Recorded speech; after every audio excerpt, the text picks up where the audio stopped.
Greenwood est engagé dans plusieurs projets qui cadrent avec la protection de la biodiversité.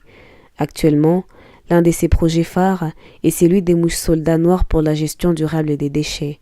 C'est un projet consistant à faire rentrer dans les cycles des déchets qui, à la base, détruiraient la nature, comme nous l'explique Chance Sueteoabo, le chargé de recherche au sein de Greenwood. Ce que nous faisons ici, c'est que nous récoltons les déchets, nous les nourrissons en larves et vont nous aider à avoir des larves de mouches, mais aussi à avoir un engrais riche en protéines pour nourrir les plantes. Donc nous utilisons une technologie plus remarquable et surtout unique en son genre, la technologie des insectes avec l'utilisation de la mouche soda noire.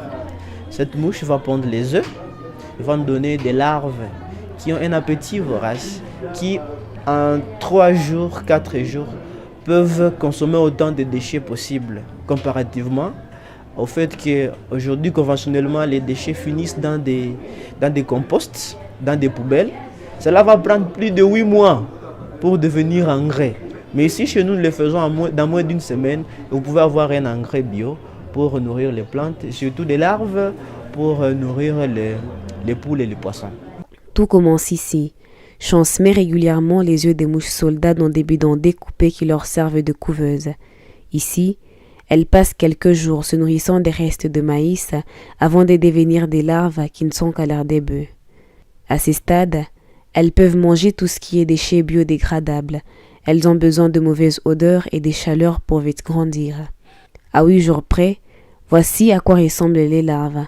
Avec un appétit hors du commun, elles arrivent à manger une quantité considérable de déchets en seulement quelques minutes.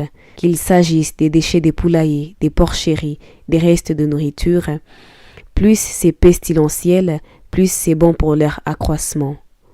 En grandissant, elles ont suffisamment mangé et perdent leur appétit.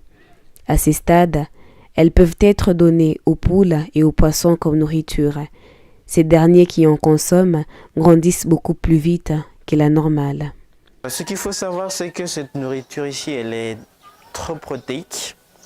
Ce qui fait que les poules et les poissons qui en consomment arrivent à maturité avant la durée conventionnelle.